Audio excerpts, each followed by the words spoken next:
सोचिया नहीं सी मेरे भारत देश महान विच ਇਹ ਵੀ दिन आउणगे कि लोगों ਨੂੰ प्रतीत होएगा ਅਸੀਂ सिर्फ पल दो पल दे ही हाँ मेहमान जी।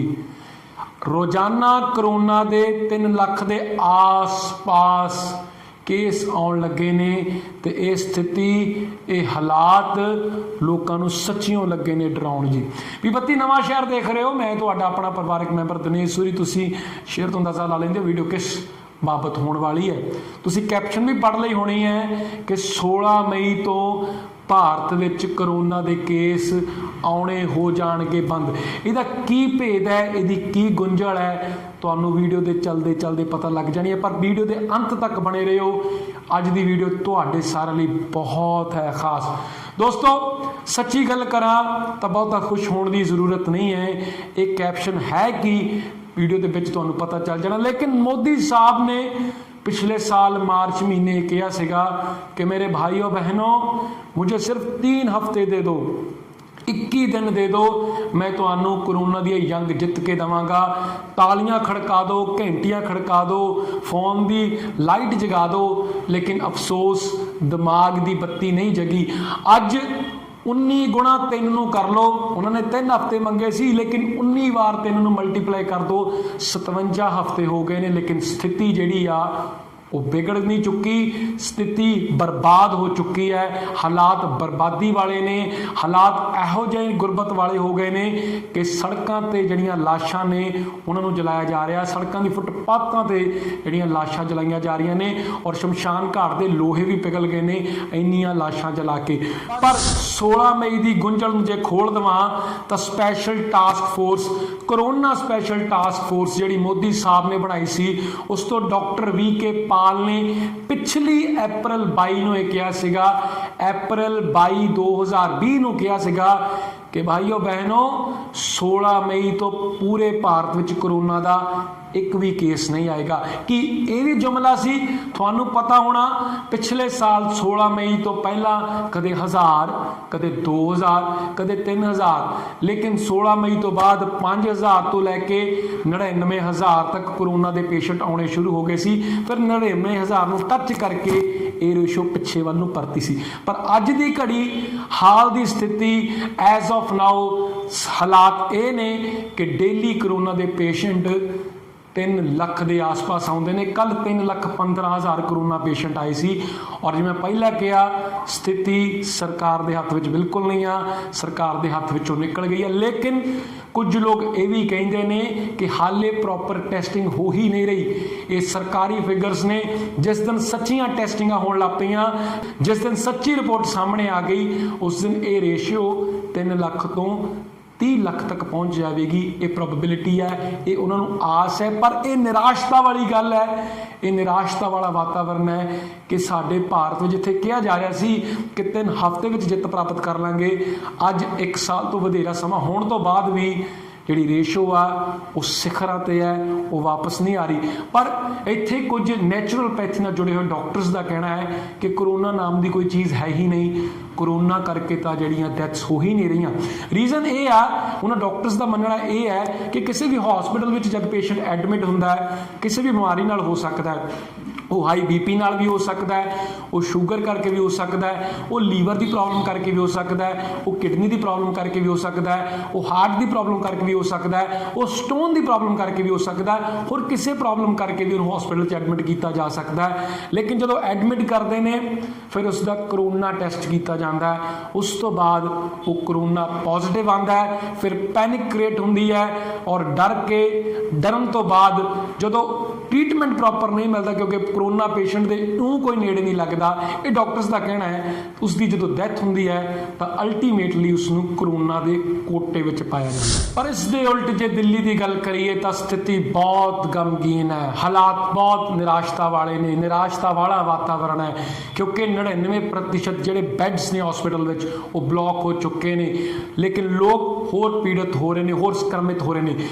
अरविंद केजरीवाल ने नरेंद्र मोदी ਨੂੰ ਹੱਥ ਜੋੜ ਕੇ ਬੇਨਤੀ ਕੀਤੀ ਹੈ, ਵਰਚੁਅਲ ਟਾਕ 'ਚ ਬੇਨਤੀ ਕੀਤੀ ਹੈ ਕਿ ਹਾਂ ਮੈਂ ਤੁਹਾਡਾ ਸ਼ੁਕਰੀਆ ਕਰਦਾ ਜਿਹੜਾ ਤੁਸੀਂ ਸਾਡਾ ਆਕਸੀਜਨ ਦਾ ਕੋਟਾ ਵਧਾ ਦਿੱਤਾ, ਲੇਕਿਨ ਆਕਸੀਜਨ ਕ੍ਰਾਈਸਿਸ ਹੋਣ ਕਰਕੇ ਕੋਈ ਨੈਸ਼ਨਲ ਪਲਾਨ ਹੋਣਾ ਚਾਹੀਦਾ ਜਿਹੜਾ ਕਰੋਨਾ ਕਾਲ 'ਚ ਪੂਰੇ ਭਾਰਤ ਦੇ ਕੰਮ ਆਵੇ। ਉਹਨਾਂ ਨੇ ਕਿਹਾ ਮੋਦੀ ਸਾਹਿਬ ਤੁਸੀਂ ਇੱਕ ਕਾਲ ਕਰ ਦਿਓ, ਤੁਸੀਂ ਇੱਕ ਕਾਲ ਕਰ ਦੋਗੇ ਸਾਡਾ ਕੰਮ ਹੋ ਜਾਣਾ, ਕਿਉਂਕਿ ਇਹ ਆਕਸੀਜਨ ਵੱਖੋ ਵੱਖ ਰਾਜਾਂ ਤੋਂ ਆਣੀ ਹੁੰਦੀ ਹੈ ਔਰ ਵੱਖੋ ਵੱਖ ਰਾਜਾਂ ਵਿੱਚ ਟਰੱਕਸ ਨੂੰ ਰੋਕ ਲਿਆ ਜਾਂਦਾ ਹੈ। ਇਹਨਾਂ ਟਰੱਕਸ ਦੇ ਨਾਲ ਇੱਕ ਆਰਮੀ ਦਾ ਟਰੱਕ ਹੋਣਾ ਬਹੁਤ ਜ਼ਰੂਰੀ ਹੈ।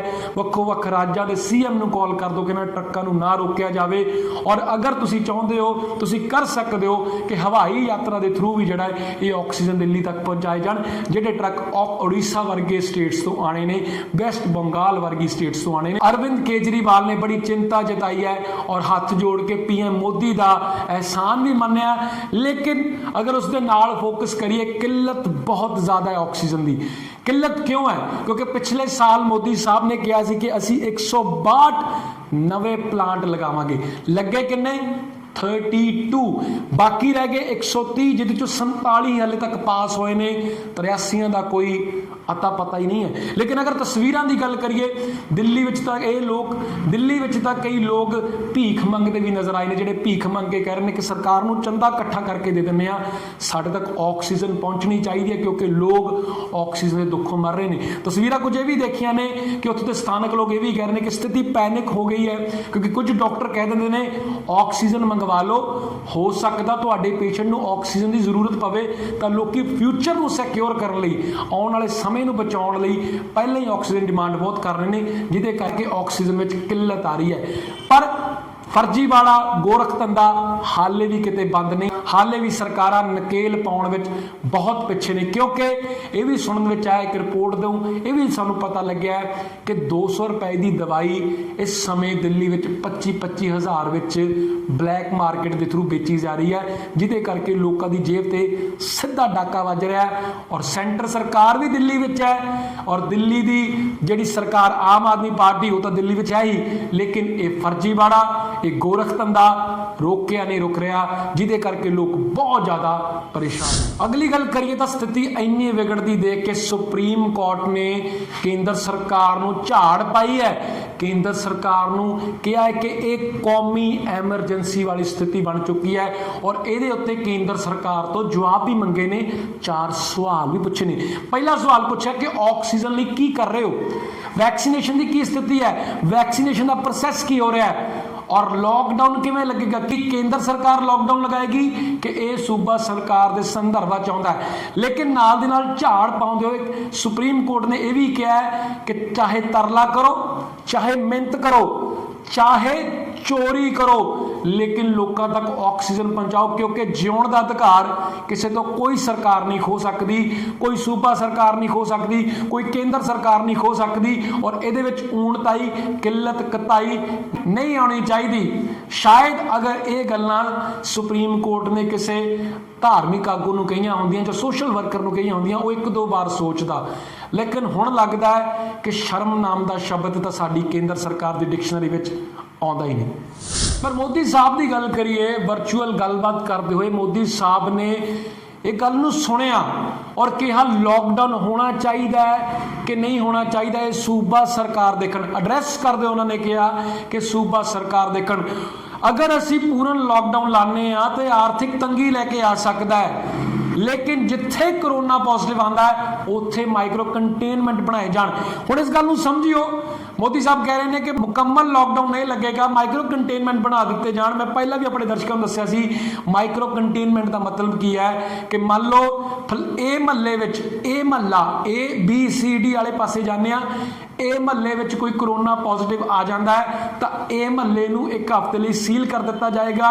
ए महल्ले विच रहने वाले हर व्यक्ति का करोना टेस्ट होएगा, ना कोई ए महल्ले वाला B च जा सकता और ना B वाला कोई A च आ सकता, ना C वाला A च आ सकता, ना A वाला कोई भी किसी महल्ले च जा सकता।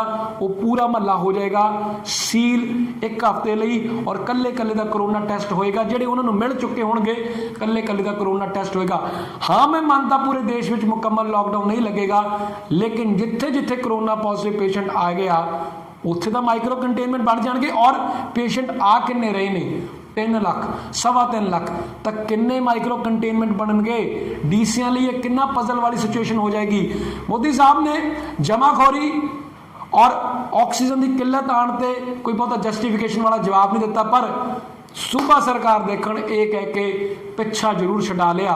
छडाउण भी क्यों ना, क्योंकि वैस्ट बंगाल विच हुण ये भी कह दिता गया है कि रोड शो लई 500 व्यक्ति आ सकते हैं। इमैजिन करो कि नवें शहर वर्गे छोटे जिले में यह कहा जाता है, इमैजिन करो कि नवें शहर वर्गे छोटे जिले में यह कहा जाता है कि विआह समागमां ते जां संस्कार समागमां ते 20 व्यक्ति तो वधेरे नहीं हो सकते, 10 हो सकते हैं।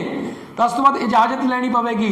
लेकिन जिथे रैलियां होनियां ने, रोड शो होने ने, 500 व्यक्ति आ सकते हैं। तो मोदी साहब जान भी क्यों ना, क्योंकि उन्होंने नवा जहाज लिया, एयर इंडिया 1 एयरफोर्स 1 जहाज लिया है, ਜਿਹੜਾ ਮਿੰਟਾਂ 'ਚ ਉਹਨਾਂ ਨੂੰ ਵੈਸਟ ਬੰਗਾਲ ਪਹੁੰਚਾ ਦਿੰਦਾ, ਕਦੀ ਕਿਤੇ ਹੋਰ ਪਹੁੰਚਾ ਦਿੰਦਾ। ਤਾਂ ਆਪ ਆਏ ਸੀ, ਪ੍ਰਗਟ ਹੋਏ, YouTube ਤੇ ਵਰਚੁਅਲ ਗੱਲਬਾਤ ਕੀਤੀ ਹੈ, ਵੈਬ ਤੇ ਵਰਚੁਅਲ ਗੱਲਬਾਤ ਕੀਤੀ ਹੈ, ਉਸ ਤੋਂ ਬਾਅਦ ਫਿਰ ਚਲੇ ਗਏ ਨੇ ਰੈਲੀਆਂ ਤੇ, ਕਿਉਂਕਿ ਜਹਾਜ਼ ਵਿੱਚ ਝੂਟੇ ਲੈਣਾ ਬਹੁਤ ਜ਼ਰੂਰੀ ਹੈ। ਕੰਮਕਾਰ ਦਾ ਜ਼ਿਲ੍ਹੇ ਦੇ DC ਕਰ ਲੈਣਗੇ, ਸੂਬਾ ਸਰਕਾਰਾਂ ਕਰ ਲੈਣਗੀਆਂ। ਦੋਸਤੋ, ਪਰ ਆਖਿਰ ਵਿੱਚ ਤੁਹਾਨੂੰ ਜ਼ਰੂਰ ਇੰਨਾ ਕਹਿਣਾ ਚਾਹਾਂਗਾ, ਮੈਨੂੰ ਨਹੀਂ ਪਤਾ ਕਰੋਨਾ ਹੈ ਕਿ ਨਹੀਂ ਹੈ, ਲੇਕਿਨ ਜਿਨ੍ਹਾਂ ਦੇ ਘਰੋਂ ਜੀ ਵਿਛੜ ਜਾਂਦੇ ਨੇ, ਉਹਨਾਂ ਦੇ ਦਰਦ ਨੂੰ ਪੁੱਛੋ। ਲੇਕਿਨ ਤੁਸੀਂ ਇਸ ਪ੍ਰਕੋਪ ਤੋਂ ਕਿਵੇਂ ਬਚ ਸਕਦੇ ਹੋ?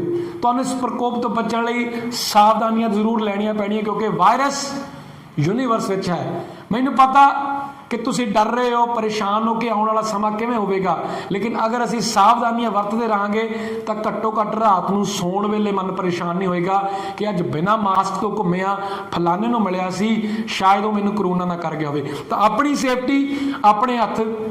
और बसां विच लिखी हुई गल याद आ रही है कि सवारी अपने समान दी आप जिम्मेवार है। सो दोस्तों, बने रहना भी बत्ती नवां शहर नाल। अपने छोटे वीर दिनेश नूं स्टूडियो तो इजाजत दो। मैनूं उम्मीद नहीं, यकीन है तुहानूं अज दी वीडियो जरूर चंगी लगी होवेगी, पर अपना ख्याल जरूर रखना जी। सत श्री अकाल, रब राखा।